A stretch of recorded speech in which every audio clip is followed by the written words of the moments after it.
Okay, let's drift off to sleep. Today you'll be listening and dozing off on a warm afternoon at Grandma and Grandpa's at Gull Harbor.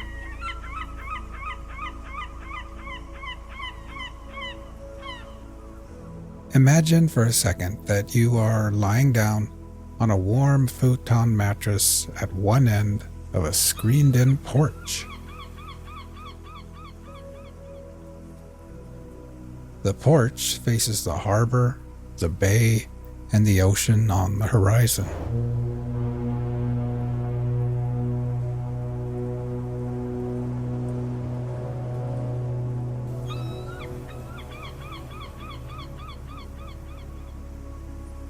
The mattress is nestled into a corner and is part of a cozy little reading nook prepared just for kids.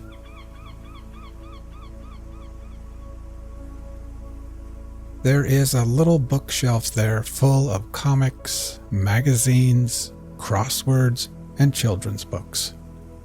There are new books and worn-out books. The Hardy Boys, Nancy Drew, books about dinosaurs and horses and sea life, and all kinds of stories about kids getting into summer adventures together.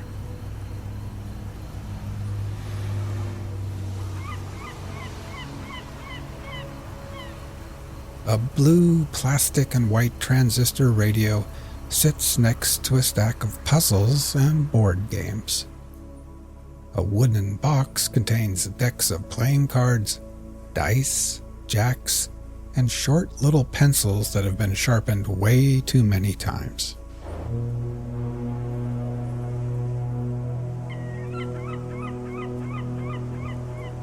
Now, while imagining laying here, let's get nice and relaxed.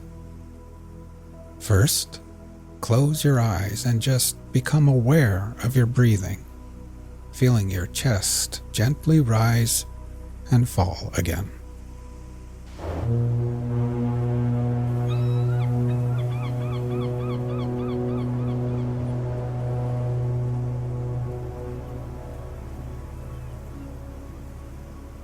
Next, we will try taking a few deeper breaths. First, filling your lungs with air, then holding it in for 2 or 3 seconds before gently exhaling and letting it all go. Ready? Breathe in deeply, hold for 3, 2, 1, and then exhale.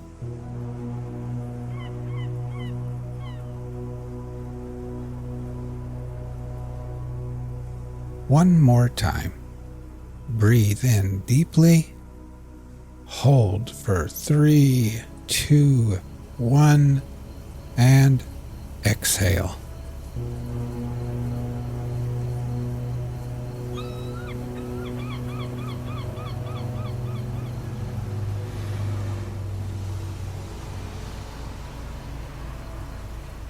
And try thinking to yourself, as I lay here at Gull Harbor, I can feel gravity's pull tugging me gently back towards Earth.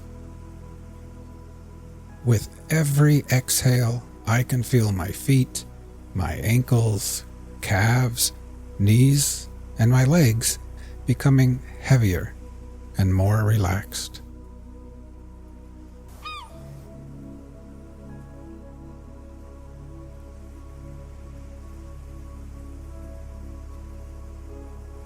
Now you can feel the cool, salty ocean air on your skin.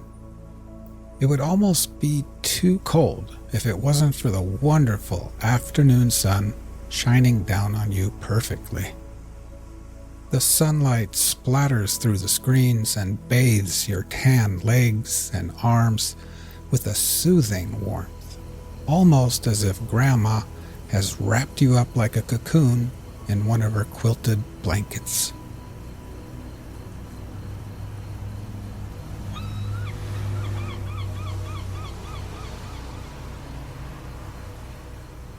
Inside the house, the TV is on, and you can hear Grandma and Grandpa moving around after lunch.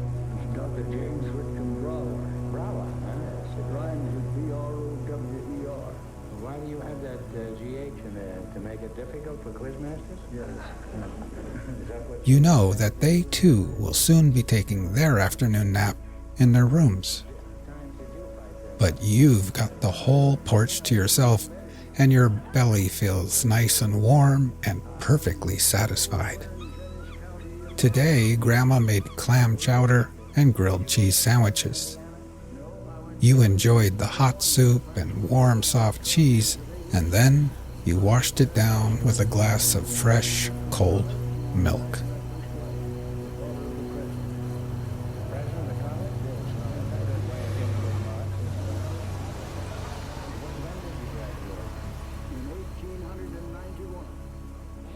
Now, try taking a few more deep breaths. First, filling your lungs with air, holding it there briefly before gently exhaling and letting it all go. Ready? Breathe in deeply, hold for 3, 2, 1, and then exhale.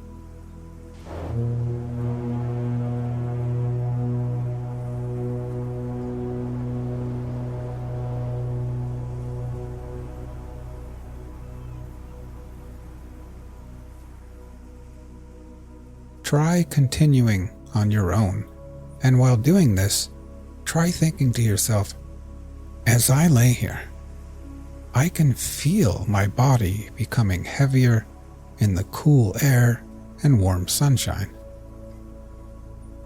With each exhale, I can feel my hands and arms and my torso becoming heavier and heavier and more relaxed.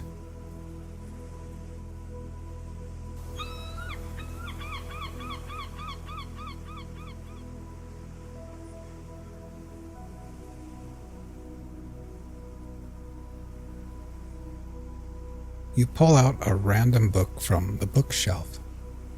This one is called Summer Friends, and on the cover is a picture of a little girl in a red dress with white polka dots.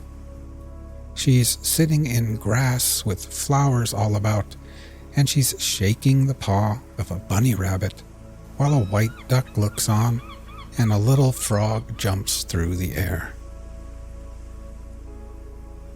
You decide that you're just too sleepy to read right now, so you set the book down and lay back and think about the day. It's no wonder you're sleepy and tired. In the morning, after breakfast, Grandma rubbed coconut-scented sunscreen on your face and arms, and then Grandpa took you with him in the old rusty truck to the hardware store. There he drank coffee and laughed with old bearded men wearing high rubber boots.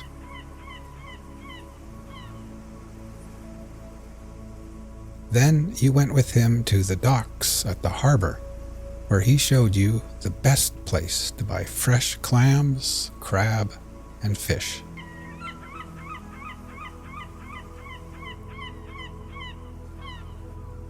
The docks were bustling with activity.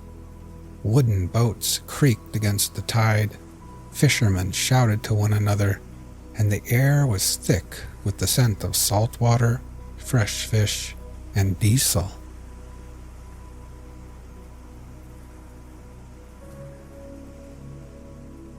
As you continue to breathe deeply and then exhale, try thinking to yourself, as I lay here, my whole body feels heavy and relaxed. With every exhale, I can feel gravity pulling me back towards Earth gently. I can feel my head, my shoulders, my neck becoming relaxed and at ease. And my legs are heavy and at peace with gravity's pull. Now my whole body, my legs and feet, my arms and hands, my torso, my head and neck and shoulders, my whole body is completely at peace, relaxed, and at ease.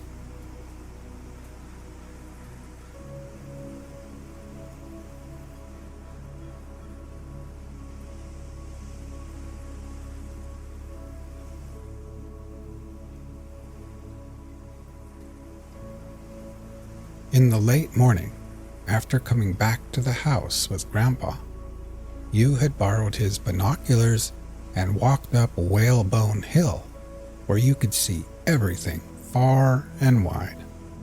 The little town of Gull Harbor, the fishing boats and ships at sea, the car ferry full of tourists headed to the islands, the seagulls, and kids riding bikes and scooters along the streets below.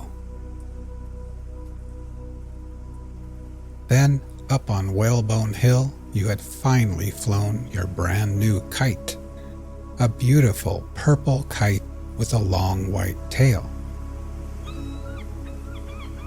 It climbed higher and higher and higher through the coastal winds, tugging on your tired arms like a heavy fish on the end of the line.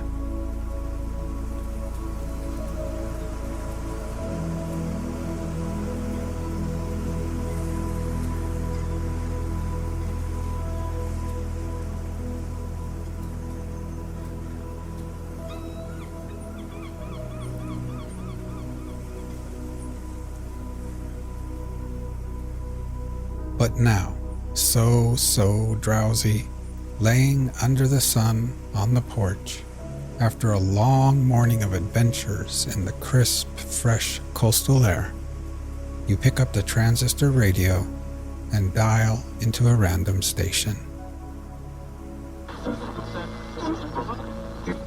Walden by Henry David Thoreau. Economy. Part 3. Near the end of And March then 1845, you set the radio I down, borrowed an axe and went lay down to the back, woods by Walden and close your eyes. nearest to where I intended to build my house, and began to cut down some tall, arrowy white pines, still in their youth, for timber. It is difficult to begin without borrowing, but perhaps it is the most generous course thus to permit your fellow men to have an interest in your enterprise. The owner of the axe, as he released his hold on it, said that it was the apple of his eye, but I returned it sharper than I received it.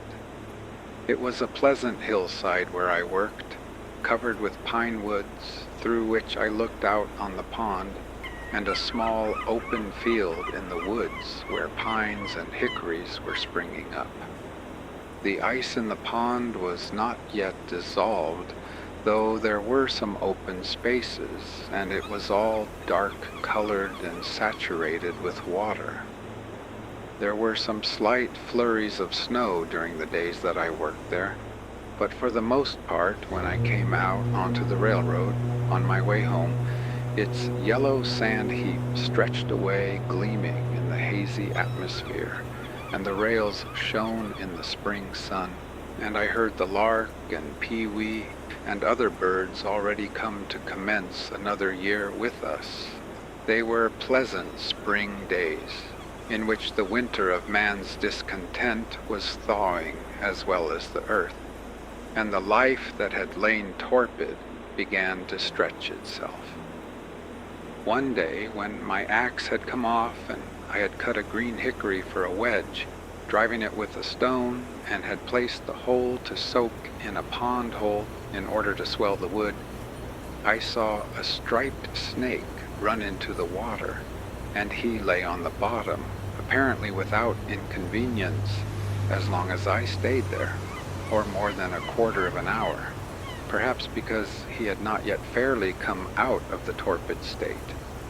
It appeared to me that, for a like reason, men remain in their present low and primitive condition.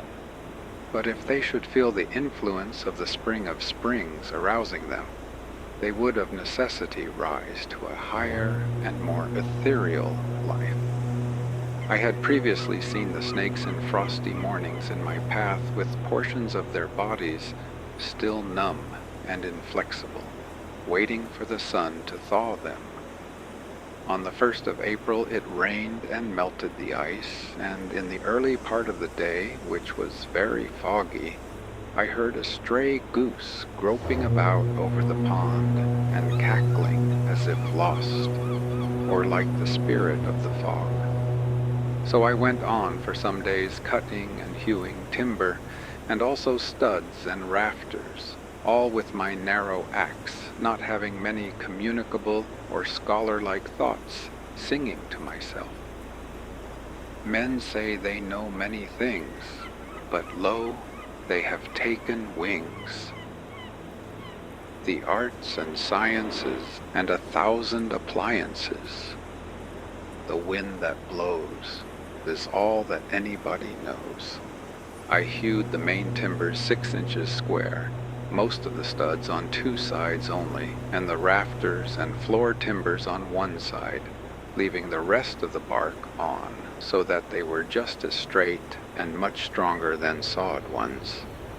Each stick was carefully mortised or tenoned by its stump, for I had borrowed other tools by this time. My days in the woods were not very long ones, yet I usually carried my dinner of bread and butter and read the newspaper in which it was wrapped at noon, sitting amid the green pine boughs which I had cut off, and to my bread was imparted some of their fragrance, for my hands were covered with a thick coat of pitch. Before I had done, I was more the friend than the foe of the pine tree, though I had cut down some of them, having become better acquainted with it. Sometimes a rambler in the wood was attracted by the sound of my axe, and we chatted pleasantly over the chips which I had made. By the middle of April, for I made no haste in my work, but rather made the most of it, my house was framed and ready for the raising. I had already bought the shanty of James Collins, an Irishman who worked on the Fitchburg Railroad, for boards. James Collins's shanty was considered an uncommonly fine one. When I called to see it, he was not at home. I walked about the outside, at first unobserved from within. The window was so deep and high. It was of small dimensions, with a peaked cottage roof, and not much else to be seen, the dirt being raised 5 feet all around as if it were a compost heap. The roof was the soundest part, though a good deal warped and made brittle by the sun. Door-sill there was none, but a perennial passage for the hens under the door-board. Mrs. C. came to the door and asked me to view it from the inside. The hens were driven in by my approach. It was dark and had a dirt floor for the most part, dank, clammy, and aguish, only here a board and there a board which would not bear removal. She lighted a lamp to show me the inside of the roof and the walls, and also that the board floor extended under the bed, warning me not to step into the cellar, a sort of dust hole 2 feet deep. In her own words, they were good boards overhead, good boards all around, and a good window. Of 2 whole squares originally, only the cat had passed out that way lately. There was a stove, a bed, and a place to sit. An infant in the house where it was born, a silk parasol, gilt-framed looking-glass, and a patent new coffee mill nailed to an oak sapling, all told. The bargain was soon concluded, for James had in the meanwhile returned. I to pay $4.25 tonight, he to vacate at 5 tomorrow morning, selling to nobody else meanwhile, I to take possession at 6.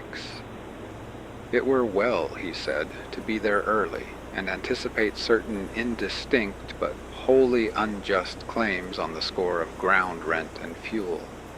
This, he assured me, was the only encumbrance. At 6, I passed him and his family on the road. One large bundle held their all.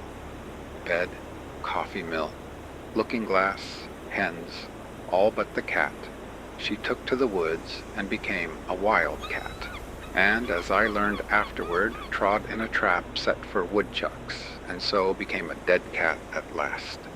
I took down this dwelling the same morning, drawing the nails, and removed it to the pond side by small cartloads, spreading the boards on the grass there to bleach and warp back again in the sun. One early thrush gave me a note or two as I drove along the woodland path. I was informed treacherously by a young Patrick that neighbor Seeley, an Irishman, in the intervals of the carting, transferred the still tolerable straight and drivable nails, staples, and spikes to his pocket, and then stood when I came back to pass the time of day and look freshly up, unconcerned with spring thoughts at the devastation, there being a dearth of work, as he said. He was there to represent spectatordom and help make this seemingly insignificant event one with the removal of the gods of Troy. I dug my cellar in the side of a hill sloping to the south, where a woodchuck had formerly dug his burrow. Down through sumac and blackberry roots and the lowest stain of vegetation, 6 feet square by 7 deep, to a fine sand where potatoes would not freeze in any winter. The sides were left shelving and not stoned, but the sun having never shone on them, the sand still keeps its place. It was but 2 hours' work. I took particular pleasure in this breaking of ground, for in almost all latitudes men dig into the earth for an equable temperature. Under the most splendid house in the city is still to be found the cellar where they store their roots as of old, and long after the superstructure has disappeared, posterity remark its dent in the earth. The house is still but a sort of porch at the entrance of a burrow. At length, in the beginning of May, with the help of some of my acquaintances, rather to improve so good an occasion for neighborliness than from any necessity, I set up the frame of my house. No man was ever more honored in the character of his raisers than I. They are destined, I trust, to assist at the raising of loftier structures one day.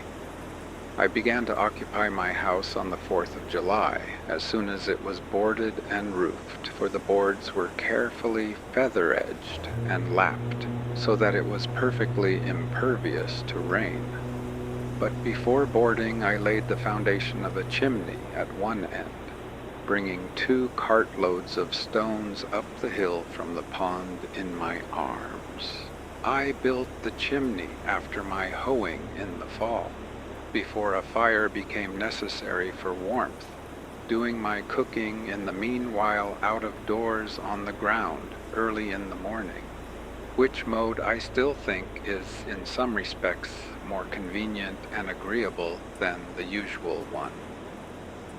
When it stormed before my bread was baked, I fixed a few boards over the fire and sat under them to watch my loaf, and passed some pleasant hours in that way.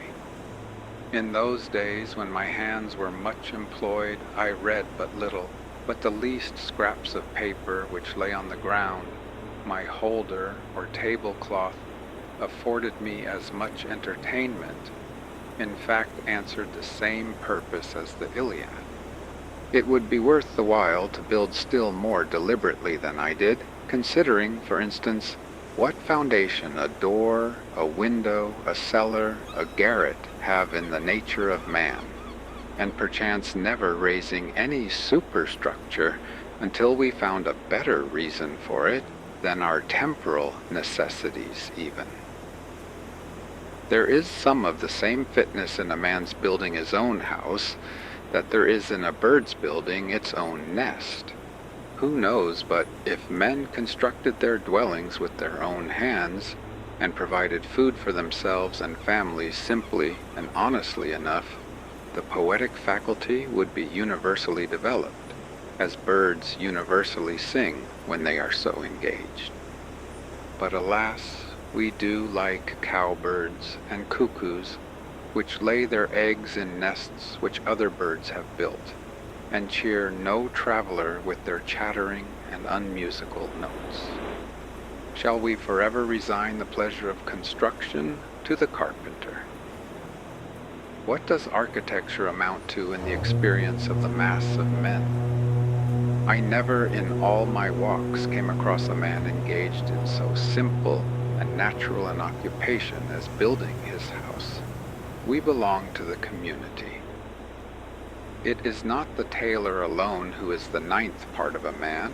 It is as much the preacher and the merchant and the farmer. Where is this division of labor to end, and what object does it finally serve? No doubt another may also think for me, but it is not therefore desirable that he should do so to the exclusion of my thinking for myself.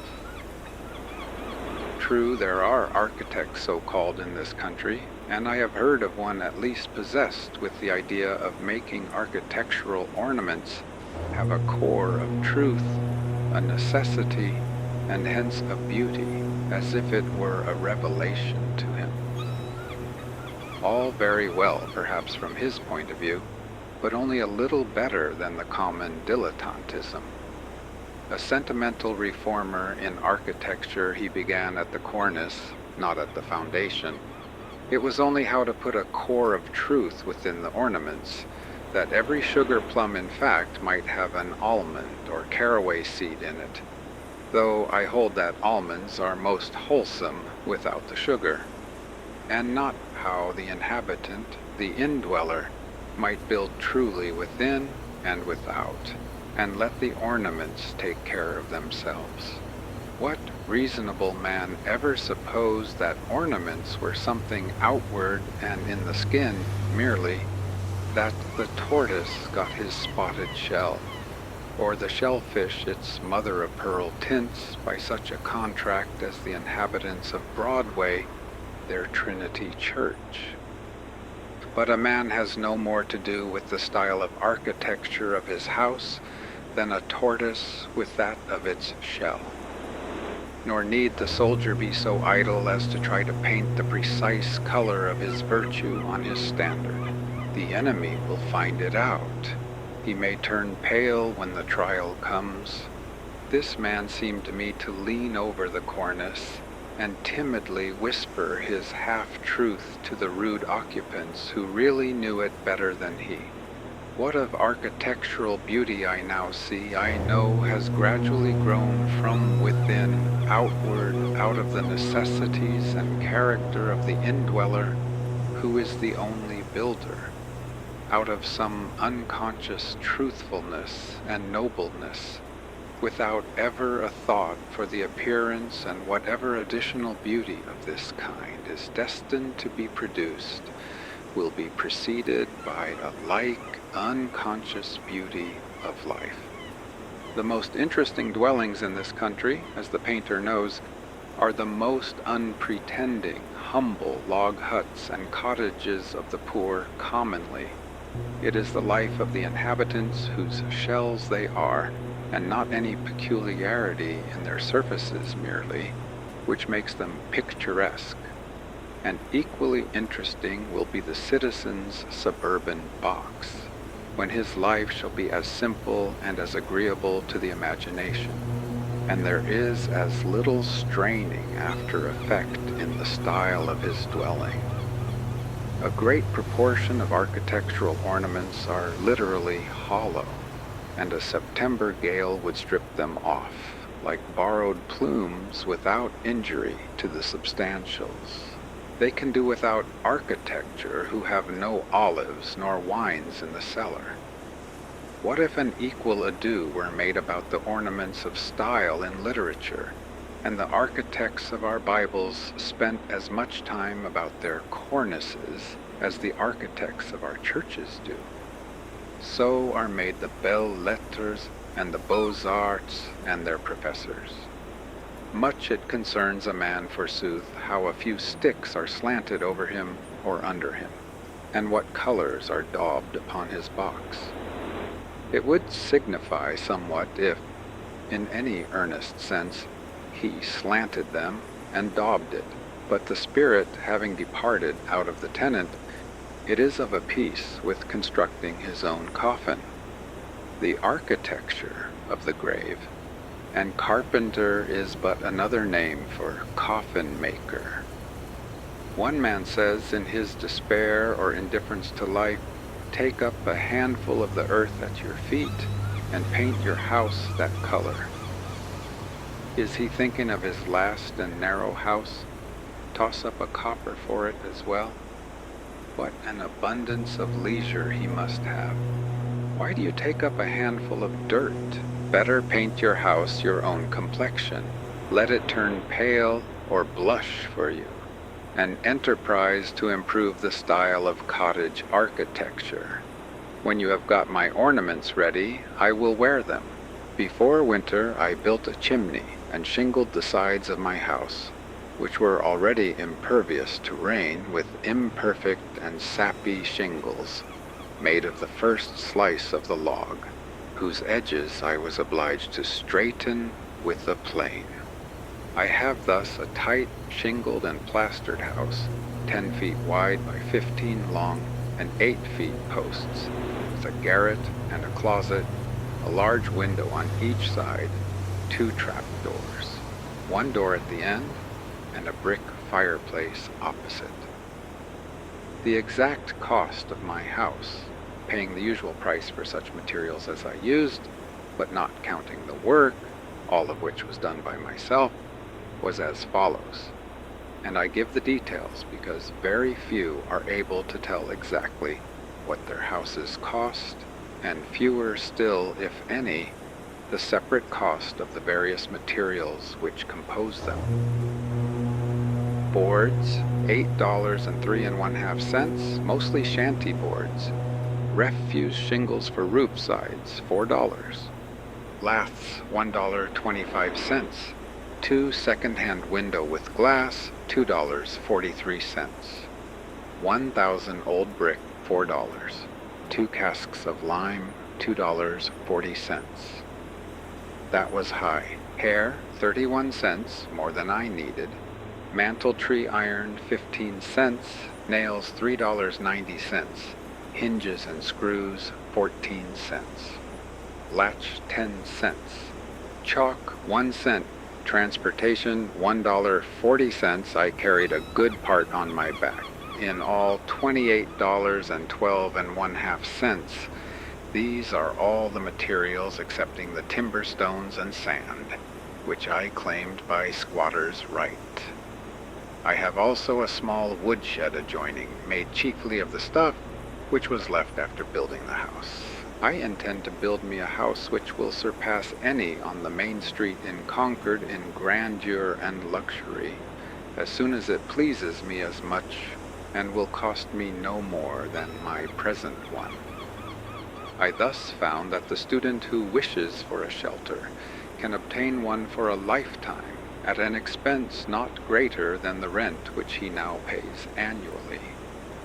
If I seem to boast more than is becoming, my excuse is that I brag for humanity rather than for myself, and my shortcomings and inconsistencies do not affect the truth of my statement. Notwithstanding much cant and hypocrisy, chaff which I find it difficult to separate from my wheat, but for which I am as sorry as any man, I will breathe freely and stretch myself in this respect. It is such a relief to both the moral and physical system, and I am resolved that I will not through humility become the devil's attorney. I will endeavor to speak a good word for the truth. At Cambridge College, the mere rent of a student's room, which is only a little larger than my own, is $30 each year, though the corporation had the advantage of building 32 side by side and under one roof, and the occupant suffers the inconvenience of many and noisy neighbors, and perhaps a residence in the 4th story. I cannot but think that if we had more true wisdom in these respects, not only less education would be needed, because, forsooth, more would already have been acquired, but the pecuniary expense of getting an education would in a great measure vanish. Those conveniences which the student requires at Cambridge or elsewhere cost him or somebody else 10 times as great a sacrifice of life as they would with proper management on both sides. Those things for which the most money is demanded are never the things which the student most wants. Tuition, for instance, is an important item in the term bill, while for the far more valuable education which he gets by associating with the most cultivated of his contemporaries, no charge is made. The mode of founding a college is commonly to get up a subscription of dollars and cents, and then following blindly the principles of a division of labor to its extreme, a principle which should never be followed but with circumspection. To call in a contractor who makes this a subject of speculation, and he employs Irishmen or other operatives actually to lay the foundations, while the students that are to be are said to be fitting themselves for it. And for these oversights, successive generations have to pay. I think that it would be better than this for the students, or those who desire to be benefited by it, even to lay the foundation themselves. The student who secures his coveted leisure and retirement by systematically shirking any labor necessary to man obtains but an ignoble and unprofitable leisure, defrauding himself of the experience which alone can make leisure fruitful. But, says one, you do not mean that the students should go to work with their hands instead of their heads. I do not mean that exactly, but I mean something which he might think a good deal like that. I mean that they should not play life or study it merely, while the community supports them at this expensive game, but earnestly live it from beginning to end. How could youths better learn to live than by at once trying the experiment of living? Methinks this would exercise their minds as much as mathematics.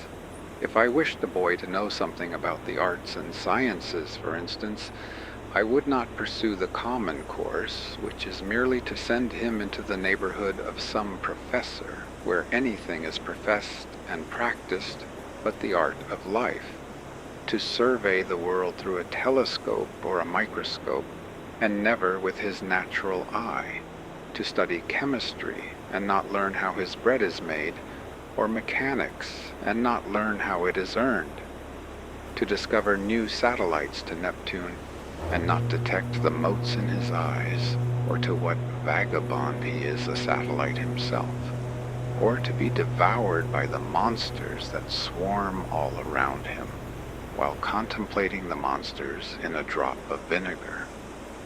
Which would have advanced the most at the end of a month, the boy who had made his own jackknife from the ore which he had dug and smelted, reading as much as would be necessary for this, or the boy who had attended the lectures on metallurgy at the Institute in the meanwhile, and had received a Rogers penknife from his father. Which would be most likely to cut his fingers? To my astonishment, I was informed on leaving college that I had studied navigation. Why, if I had taken one turn down the harbor, I should have known more about it. Even the poor student studies and is taught only political economy, while that economy of living which is synonymous with philosophy is not even sincerely professed in our colleges. The consequence is that while he is reading Adam Smith, Ricardo, and Say, he runs his father in debt irretrievably. As with our colleges, so with 100 modern improvements, there is an illusion about them. There is not always a positive advance. The devil goes on exacting compound interest to the last for his early share and numerous succeeding investments in them.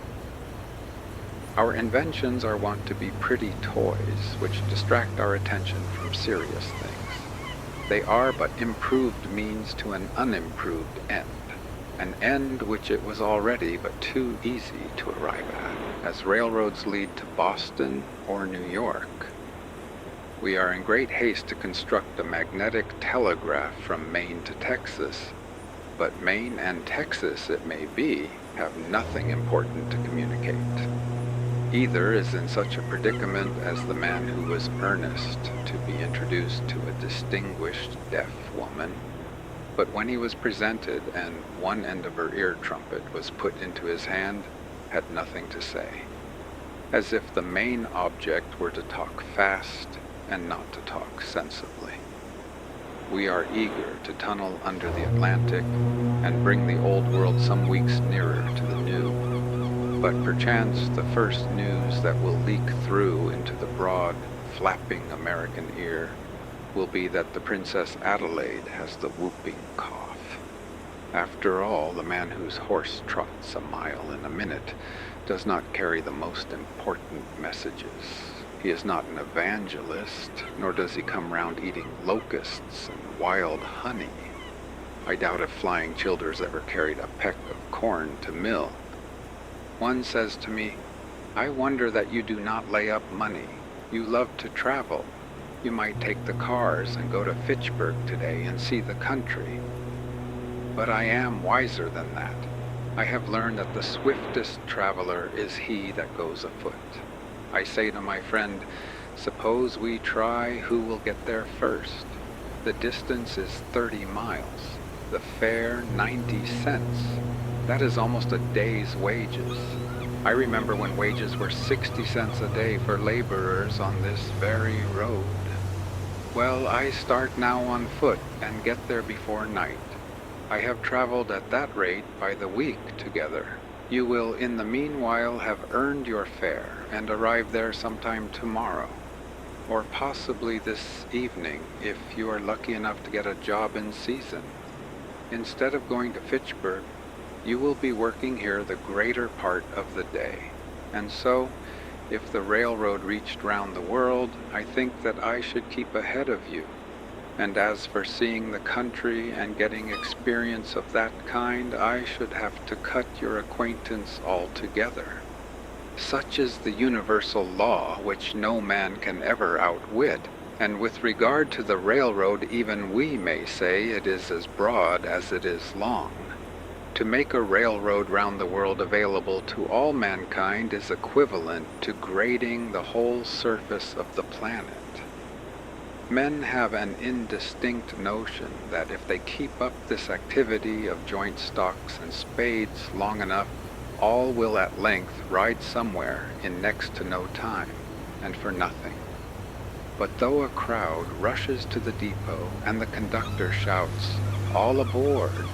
when the smoke is blown away and the vapor condensed, it will be perceived that a few are riding, but the rest are run over. And it will be called and will be a melancholy accident. No doubt they can ride at last who shall have earned their fare, that is, if they survive so long, but they will probably have lost their elasticity and desire to travel by that time.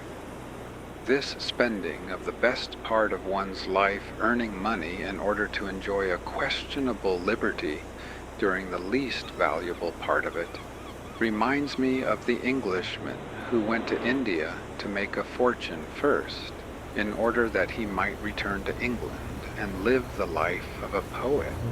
He should have gone up garret at once. "What?" exclaim a million Irishmen, starting up from all the shanties in the land. "Is not this railroad which we have built a good thing?" "Yes," I answer, "comparatively good.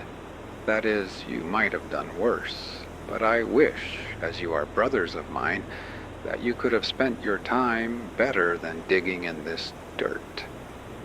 Before I finished my house, wishing to earn $10 or $12 by some honest and agreeable method in order to meet my unusual expenses, I planted about 2 acres and a half of light and sandy soil near it, chiefly with beans, but also a small part with potatoes, corn, peas, and turnips. The whole lot contains 11 acres, mostly growing up to pines and hickories, and was sold the preceding season for $8.08 an acre. One farmer said that it was good for nothing but to raise cheeping squirrels on. I put no manure whatever on this land, not being the owner, but merely a squatter, and not expecting to cultivate so much again. And I did not quite hoe it all once. I got out several cords of stumps in plowing, which supplied me with fuel for a long time, and left small circles of virgin mold, easily distinguishable through the summer by the greater luxuriance of the beans there. The dead and, for the most part, unmerchantable wood behind my house and the driftwood from the pond have supplied the remainder of my fuel. I was obliged to hire a team and a man for the plowing, though I held the plow myself. My farm outgoes for the first season were for implements, seed, work, etc. $14.72 the seed corn was given me. This never costs anything to speak of unless you plant more than enough. I got 12 bushels of beans and 18 bushels of potatoes, besides some peas and sweet corn. The yellow corn and turnips were too late to come to anything. My whole income from the farm was $23.44. Deducting the outgoes $14.72 there are left $8.71 beside produce consumed and on hand. At the time, this estimate was made of the value of $4.50. The amount on hand much more than balancing a little grass which I did not raise. All things considered, that is, considering the importance of a man's soul and of today, notwithstanding the short time occupied by my experiment, nay, partly even because of its transient character, I believe that that was doing better than any farmer in Concord did that year. The next year I did better still, for I spaded up all the land which I required, about 1/3 of an acre, and I learned from the experience of both years, not being in the least awed by many celebrated works on husbandry, Arthur Young among the rest, that if one would live simply and eat only the crop which he raised, and raise no more than he ate, and not exchange it for an insufficient quantity of more luxurious and expensive things, he would need to cultivate only a few rods of ground, and that it would be cheaper to spade up that than to use oxen to plow it, and to select a fresh spot from time to time than to manure the old, and he could do all his necessary farm work, as it were, with his left hand at odd hours in the summer. And thus he would not be tied to an ox or horse or cow or pig as at present. I desire to speak impartially on this point, and as one not interested in the success or failure of the present economical and social arrangements. I was more independent than any farmer in Concord, for I was not anchored to a house or farm, but could follow the bent of my genius, which is a very crooked one every moment. Beside being better off than they already, if my house had been burned or my crops had failed, I should have been nearly as well off as before. I am wont to think that men are not so much the keepers of herds as herds are the keepers of men. The former are so much the freer. Men and oxen exchange work, but if we consider necessary work only, the oxen will be seen to have greatly the advantage. Their farm is so much the larger. Man does some of his part of the exchange work in his 6 weeks of haying, and it is no boy's play. Certainly no nation that lived simply in all respects, that is, no nation of philosophers, would commit so great a blunder as to use the labor of animals. True, there never was and is not likely soon to be a nation of philosophers, nor am I certain it is desirable that there should be. However, I should never have broken a horse or bull and taken him to board for any work he might do for me, for fear I should become a horseman or a herdsman merely. And if society seems to be the gainer by so doing, are we certain that what is one man's gain is not another's loss, and that the stable boy has equal cause with his master to be satisfied? Granted that some public works would not have been constructed without this aid, and let man share the glory of such with the ox and horse, does it follow that he could not have accomplished works yet more worthy of himself in that case? When men begin to do not merely unnecessary or artistic, but luxurious and idle work with their assistants, it is inevitable that a few do all the exchange work with the oxen, or in other words, become the slaves of the strongest. Man thus not only works for the animal within him, but, for a symbol of this, he works for the animal without him. Though we have many substantial houses of brick or stone, the prosperity of the farmer is still measured by the degree to which the barn overshadows the house.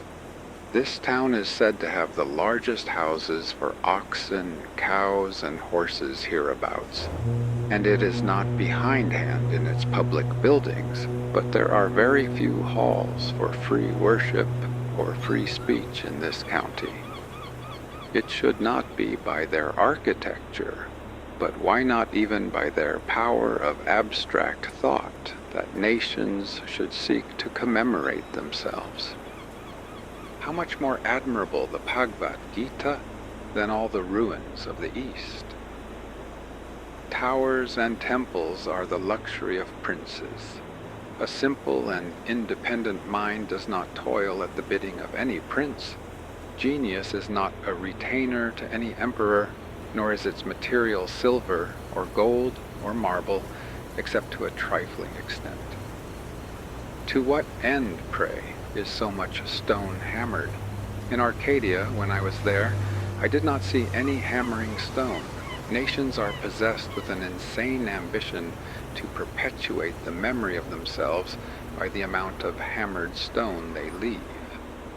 What if equal pains were taken to smooth and polish their manners? One piece of good sense would be more memorable than a monument as high as the moon. I love better to see stones in place.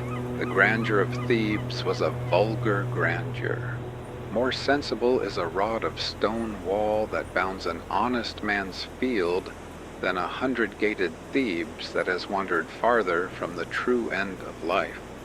The religion and civilization which are barbaric and heathenish build splendid temples, but what you might call Christianity does not. Most of the stone a nation hammers goes toward its tomb only. It buries itself alive. As for the pyramids, there is nothing to wonder at in them so much as the fact that so many men could be found degraded enough to spend their lives constructing a tomb for some ambitious booby, whom it would have been wiser and manlier to have drowned in the Nile, and then given his body to the dogs. I might possibly invent some excuse for them and him, but I have no time for it. As for the religion and love of art of the builders, it is much the same all the world over, whether the building be an Egyptian temple or the United States Bank. It costs more than it comes to. The mainspring is vanity, assisted by the love of garlic and bread and butter.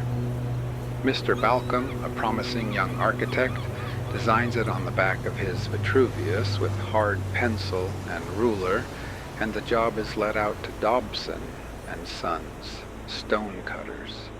When the 30 centuries begin to look down on it, mankind begin to look up at it.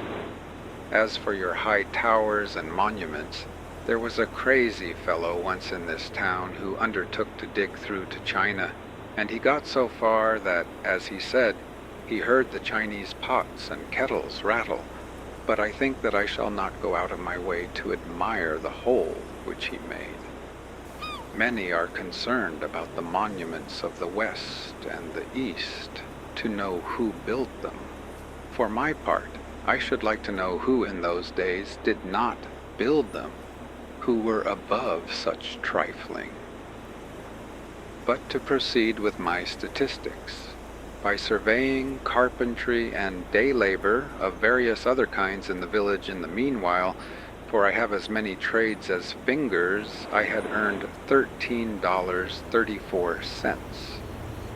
The expense of food for 8 months, namely from July 4th to March 1st, the time when these estimates were made, though I lived there more than 2 years, not counting potatoes, a little green corn, and some peas, which I had raised, nor considering the value of what was on hand at the last date, was rice $1.73 1/2, molasses $1.73, cheapest form of the saccharine, rye meal $1.04 3/4, Indian meal 99 3/4, cheaper than rye, pork 22 cents, all experiments which failed.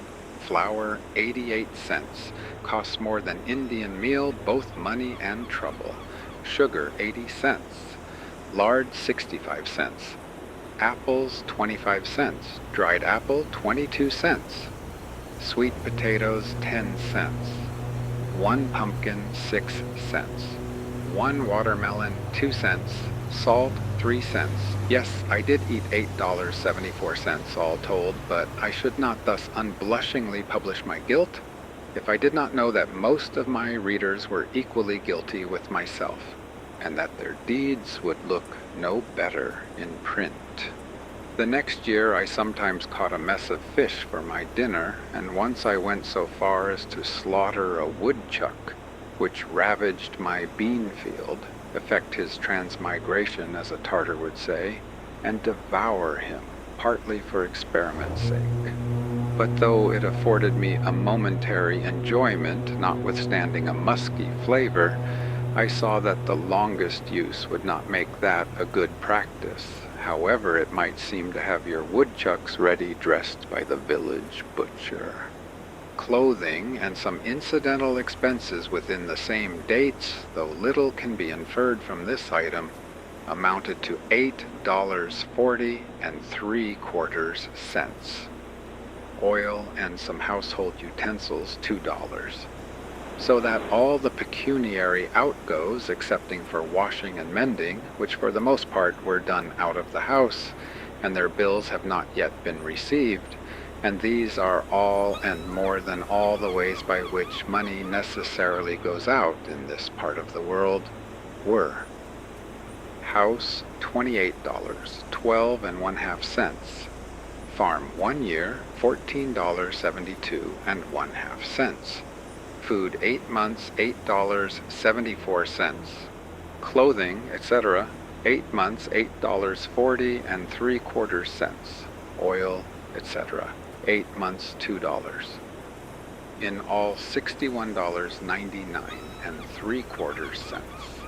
I address myself now to those of my readers who have a living to get, and to meet this I have for farm produce sold $23.44, earned by day labor $13.34. In all, $36.78, which, subtracted from the sum of the outgoes, leaves a balance of $25.21 and 3/4 cents on the one side, this being very nearly the means with which I started, and the measure of expenses to be incurred, and on the other, beside the leisure and independence and health thus secured, a comfortable house for me as long as I choose to occupy it. These statistics, however accidental and therefore uninstructive they may appear, as they have a certain completeness, have a certain value also.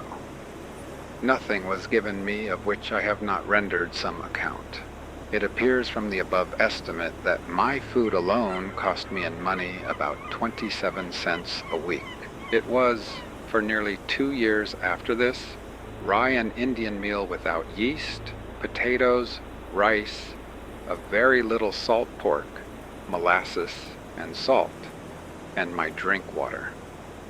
It was fit that I should live on rice mainly, who loved so well the philosophy of India. To meet the objections of some inveterate cavillers, I may as well state that if I dined out occasionally, as I always had done, and I trust shall have opportunities to do again, it was frequently to the detriment of my domestic arrangements. But the dining out, being, as I have stated, a constant element, does not in the least affect a comparative statement like this. I learned from my 2 years' experience that it would cost incredibly little trouble to obtain one's necessary food, even in this latitude, that a man may use as simple a diet as the animals and yet retain health and strength. I have made a satisfactory dinner, satisfactory on several accounts, simply off a dish of purslane, Portulaca oleracea, which I gathered in my cornfield, boiled and salted. I give the Latin on account of the savoriness of the trivial name, and pray what more can a reasonable man desire in peaceful times in ordinary noons than a sufficient number of ears of green sweet corn boiled with the addition of salt. Even the little variety which I used was a yielding to the demands of appetite and not of health. Yet men have come to such a pass that they frequently starve, not for want of necessaries, but for want of luxuries. And I know a good woman who thinks that her son lost his life because he took to drinking water only. The reader will perceive that I am treating the subject rather from an economic than a dietetic point of view, and he will not venture to put my abstemiousness to the test unless he has a well-stocked larder. Bread I at first made of pure Indian meal and salt, genuine hoe cakes, which I baked before my fire out of doors on a shingle or the end of a stick of timber sawed off in building my house. But it was wont to get smoked and to have a piney flavor. I tried flour also, but have at last found a mixture of rye and Indian meal most convenient and agreeable. In cold weather it was no little amusement to bake several small loaves of this in succession, tending and turning them as carefully as an Egyptian is hatching eggs. They were a real cereal fruit which I ripened, and they had to my senses a fragrance like that of other noble fruits, which I kept in as long as possible by wrapping them in cloths. I made a study of the ancient and indispensable art of bread-making, consulting such authorities as offered, going back to the primitive days and first invention of the unleavened kind. when from the wildness of nuts and meats men first reached the mildness and refinement of this diet, and traveling gradually down in my studies through that accidental souring of the dough which, it is supposed, taught the leavening process, and through the various fermentations thereafter, till I came to good, sweet, wholesome bread, the staff of life, leaven, which some deem the soul of bread, the spiritus which fills its cellular tissue, which is religiously preserved like the vestal fire, some precious bottleful, I suppose, first brought over in the Mayflower, did the business for America, and its influence is still rising, swelling, spreading in cerealian billows over the land. This seed I regularly and faithfully procured from the village, till at length one morning I forgot the rules and scalded my yeast, by which accident I discovered that even this was not indispensable, for my discoveries were not by the synthetic but analytic process, and I have gladly omitted it since, though most housewives earnestly assured me that safe and wholesome bread without yeast might not be, and elderly people prophesied a speedy decay of the vital forces. Yet I find it not to be an essential ingredient, and after going without it for a year am still in the land of the living, and I am glad to escape the trivialness of carrying a bottleful in my pocket, which would sometimes pop and discharge its contents to my discomfiture. It is simpler and more respectable to omit it. Man is an animal who more than any other can adapt himself to all climates and circumstances. Neither did I put any sal soda or other acid or alkali into my bread. It would seem that I made it according to the recipe which Marcus Porcius Cato gave about 2 centuries before Christ. Panem depsticium sic facito, manus mortarium que bene lavato, farinam in mortarium indito, aquae paulatim addito, subigitoque pulcre, ubi bene subegeris, defingito, cocitoque sub testu, which I take to mean, make kneaded bread thus. Wash your hands and trough well. Put the meal into the trough, add water gradually, and knead it thoroughly. When you have kneaded it well, mold it and bake it under a cover, that is, in a baking kettle. Not a word about leaven. But I did not always use this staff of life. At one time, owing to the emptiness of my purse, I saw none of it for more than a month. Every New Englander might easily raise all his own breadstuffs in this land of rye and Indian corn, and not depend on distant and fluctuating markets for them.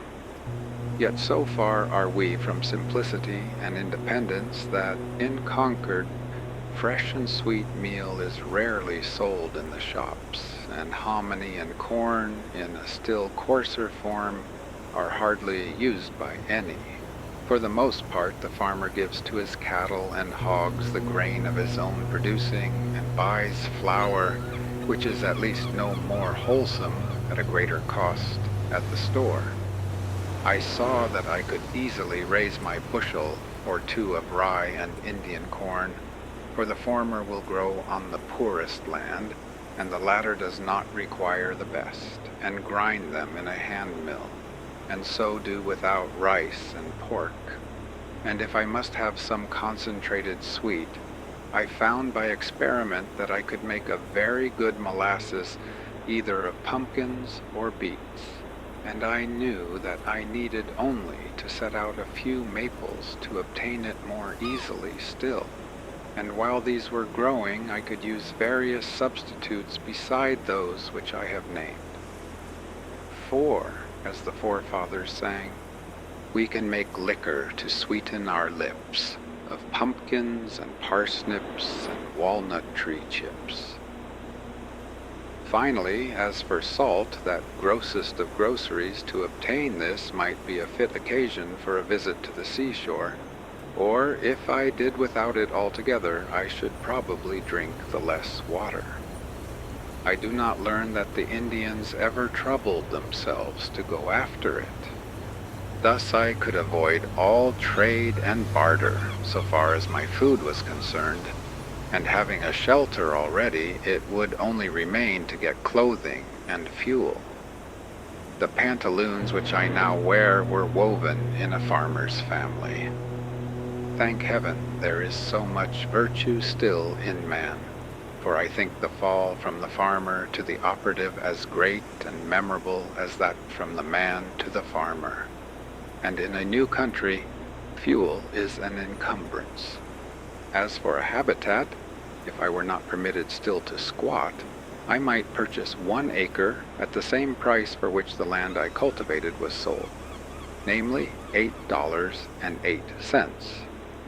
But as it was, I considered that I enhanced the value of the land by squatting on it.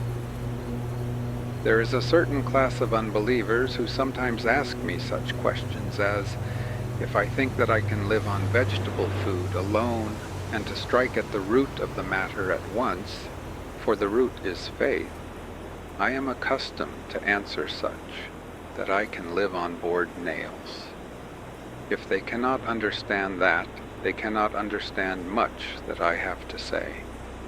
For my part, I am glad to hear of experiments of this kind being tried, as that a young man tried for a fortnight to live on hard, raw corn on the ear, using his teeth for all mortar. The squirrel tribe tried the same and succeeded.